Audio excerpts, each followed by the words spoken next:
بسم اللہ الرحمن الرحیم۔ السلام علیکم دوستو، کہا جاتا ہے کہ حضرت عبد المطلب کے لیے کعبہ کے سائے میں ایک قالین بچھایا جاتا تھا۔ وہ اس پر بیٹھا کرتے تھے۔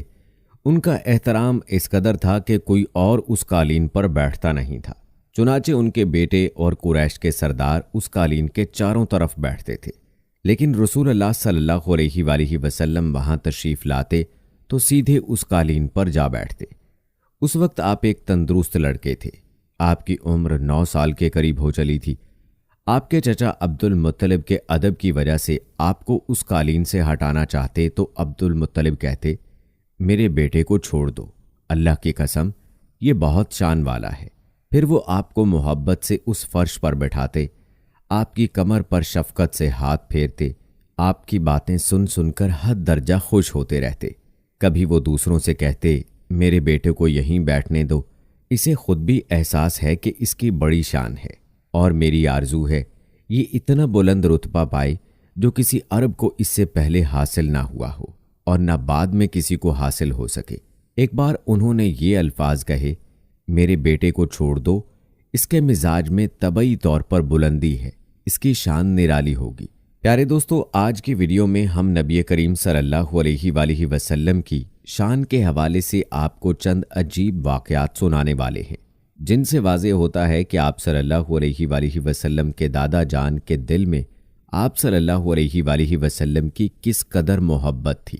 پیارے دوستو، کہتے ہیں کہ عمر کے آخری حصے میں حضرت عبد المطلب کی آنکھیں جواب دے گئی تھیں، آپ نابینا ہو گئے تھے۔ ایسی حالت میں ایک روز وہ اس قالین پر بیٹھے تھے کہ آپ صلی اللہ علیہ وآلہ وسلم تشریف لے آئے اور سیدھے اس قالین پر جا پہنچے۔ ایک شخص نے آپ کو قالین سے کھینچ لیا، اس پر آپ رونے لگے۔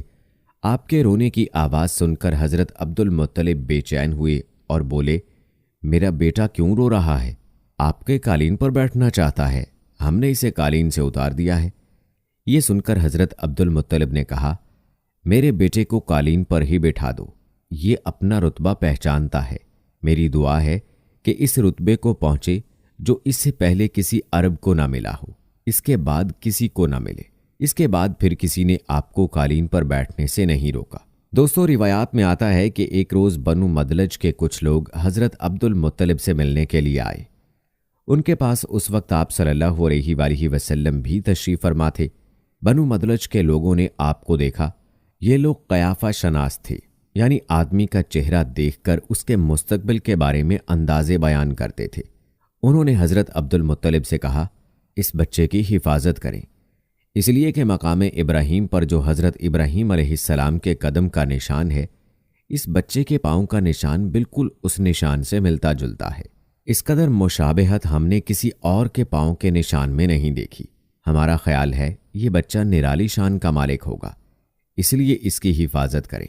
دوستو، یاد رہے کہ مقام ابراہیم خانہ کعبہ میں وہ پتھر ہے جس پر حضرت ابراہیم علیہ السلام کعبہ کی تعمیر کے وقت کھڑے ہوئے تھے۔ معجزے کے طور پر اس پتھر پر ابراہیم علیہ السلام کے پیروں کے نشان پڑ گئے تھے۔ لوگ اس پتھر کی زیارت کرتے ہیں، یہی مقام ابراہیم ہے۔ چونکہ آپ حضرت ابراہیم علیہ السلام کی نسل سے ہیں، اس لیے ان کے پاؤں کی مشابہت آپ میں ہونا قدرتی بات تھی۔ پیارے دوستو، کہتے ہیں ایک روز حضرت عبد المطلب خانہ کعبہ میں حجر اسود کے پاس بیٹھے ہوئے تھے۔ ایسے میں ان کے پاس نجران کے عیسائی آ گئے۔ ان میں ایک پادری بھی تھا۔ اس پادری نے حضرت عبد المطلب سے کہا، ہماری کتابوں میں ایک ایسے نبی کی علامات ہیں جو اسماعیل علیہ السلام کی اولاد میں ہونا باقی ہے۔ یہ شہر اس کی جائے پیدائش ہوگا، اس کی یہ نشانیاں ہوں گی۔ ابھی یہ بات ہو رہی تھی کہ کوئی شخص آپ کو لے کر وہاں آ پہنچا۔ پادری کی نظر جو ہی آپ پر پڑی، وہ چونک اٹھا۔ آپ کی آنکھوں، کمر اور پیروں کو دیکھ کر وہ چلا اٹھا، وہ نبی یہی ہیں، یہ تمہارے کیا لگتے ہیں؟ حضرت عبد المطلب بولے، یہ میرے بیٹے ہیں۔ اس پر وہ پادری بولا، اوہ، تب یہ وہ نہیں، اس لیے کہ ہماری کتابوں میں لکھا ہے کہ اس کے والد کا انتقال اس کی پیدائش سے پہلے ہو جائے گا۔ یہ سن کر حضرت عبد المطلب بولے، یہ دراصل میرا پوتا ہے، اس کے باپ کا انتقال اس وقت ہو گیا تھا جب یہ پیدا بھی نہیں ہوا تھا۔ اس پر پادری بولا، ہاں، یہ بات ہوئی نا، آپ اس کی پوری طرح حفاظت کریں۔ پیارے دوستو، کہا جاتا ہے کہ حضرت عبد المطلب کی آپ سے محبت کا یہ عالم تھا کہ کھانا کھانے بیٹھتے تو کہتے میرے بیٹے کو لے آؤ، آپ تشریف لاتے تو حضرت عبد المطلب آپ کو اپنے پاس بیٹھاتے، آپ کو اپنے ساتھ کھلاتے۔ بہت زیادہ عمر والے ایک صحابی حیدہ بن معاویہ رضی اللہ تعالی عنہ کہتے ہیں، میں ایک مرتبہ اسلام سے پہلے جاہلیت کے زمانے میں حج کے لیے مکہ معظمہ گیا، وہاں بیت اللہ کا طواف کر رہا تھا۔ میں نے ایک ایسے شخص کو دیکھا جو بہت بوڑھا اور بہت لمبے قد کا تھا۔ وہ بیت اللہ کا طواف کر رہا تھا اور کہہ رہا تھا، اے میرے پروردگار، میری سواری کو محمد کی طرف پھیر دے اور اسے میرا دست و بازو بنا دے۔ میں نے اس بوڑھے کو جب یہ شعر پڑھتے سنا تو لوگوں سے پوچھا، یہ کون ہے؟ لوگوں نے بتایا یہ عبد المطلب بن ہاشم ہے، انہوں نے اپنے پوتے کو اپنے ایک اونٹ کی تلاش میں بھیجا ہے، وہ اونٹ گم ہو گیا ہے اور وہ پوتا ایسا ہے جب بھی کسی گمشدہ چیز کی تلاش میں اسے بھیجا جاتا ہے تو وہ چیز لے کر ہی آتا ہے۔ پوتے سے پہلے یہ اپنے بیٹوں کو اس اونٹ کی تلاش میں بھیج چکے ہیں، لیکن وہ ناکام لوٹ آئے ہیں۔ اب چونکہ پوتے کو گئے ہوئے دیر ہو گئی ہے، اس لیے پریشان ہیں اور دعا مانگ رہے ہیں۔ تھوڑی ہی دیر گزری تھی کہ میں نے دیکھا کہ آپ صلی اللہ علیہ وآلہ وسلم اونٹ کو لیے تشریف لا رہے ہیں۔ حضرت عبد المطلب نے آپ کو دیکھ کر کہا، میرے بیٹے، میں تمہارے لیے اس قدر فکر مند ہو گیا تھا کہ شاید اس کا اثر کبھی میرے دل سے نہ جائے۔ پیارے دوستو، آپ کو بتاتے چلیں کہ حضرت عبد المطلب کی بیوی کا نام رقیہ بنت ابو سیفی تھا۔ وہ کہتی ہیں، قریش کئی سال سے سخت قحط سالی کا شکار تھے، بارشیں بالکل بند تھیں، سب لوگ پریشان تھے۔ اسی زمانے میں میں نے ایک خواب دیکھا، کوئی شخص خواب میں کہہ رہا تھا، اے قریش کے لوگوں، تم میں سے ایک نبی ظاہر ہونے والا ہے، اس کے ظہور کا وقت آ گیا ہے، اس کے ذریعے تمہیں زندگی ملے گی، یعنی خوب بارشیں ہوں گی، سرسبزی اور شادابی ہوگی۔ تم اپنے لوگوں میں سے ایک ایسا شخص تلاش کرو جو لمبے قد کا ہو، گورے رنگ کا ہو، اس کی پلکیں گھنی ہوں، بھویں اور ابرو ملے ہوئے ہوں۔ وہ شخص اپنی تمام اولاد کے ساتھ نکلے اور تم میں سے ہر خاندان کا ایک آدمی نکلے، سب پاک صاف ہوں اور خوشبو لگائیں۔ وہ حجر اسود کو بوسہ دیں، پھر سب جبل ابو قیس پر چڑھ جائیں، پھر وہ شخص جس کا حلیہ بتایا گیا ہے آگے بڑھے اور بارش کی دعا مانگے، اور تم سب آمین کہو تو بارش ہو جائے گی۔ صبح ہوئی تو رقیقہ نے اپنا یہ خواب قریش سے بیان کیا۔ انہوں نے ان نشانیوں کو تلاش کیا تو سب کی سب نشانیاں انہیں عبد المطلب میں مل گئیں۔ چنانچہ سب ان کے پاس جمع ہوئے، ہر خاندان سے ایک ایک آدمی آیا، ان سب نے شرائط پوری کی۔ اس کے بعد سب ابو قیس پہاڑ پر چڑھ گئے۔ ان میں نبی کریم صلی اللہ علیہ وآلہ وسلم بھی تھے۔ آپ اس وقت نوعمر تھے۔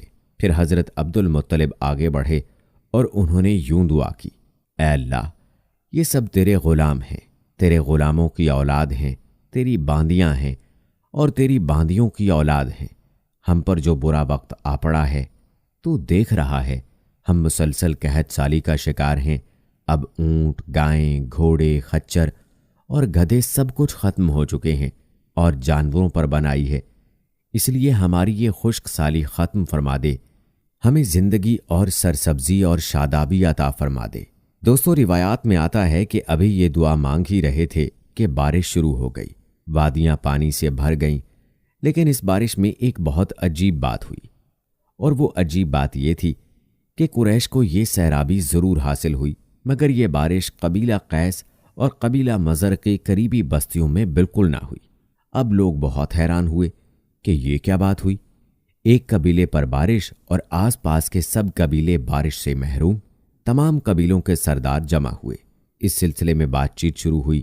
ایک سردار نے کہا، ہم زبردست قحط اور خشک سالی کا شکار ہیں، جبکہ قریش کو اللہ تعالیٰ نے بارش عطا کی ہے، اور یہ حضرت عبد المطلب کی وجہ سے ہوا ہے، اس لیے ہم سب ان کے پاس چلتے ہیں، اگر وہ ہمارے لیے دعا کر دیں تو شاید اللہ ہمیں بھی بارش دے دے۔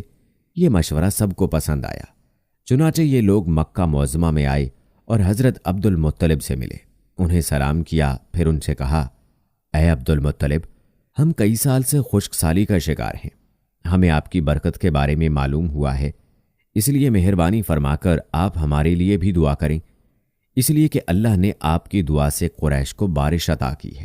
ان کی بات سن کر حضرت عبد المطلب نے کہا، اچھی بات ہے، میں کل میدان عرفات میں آپ لوگوں کے لیے بھی دعا کروں گا۔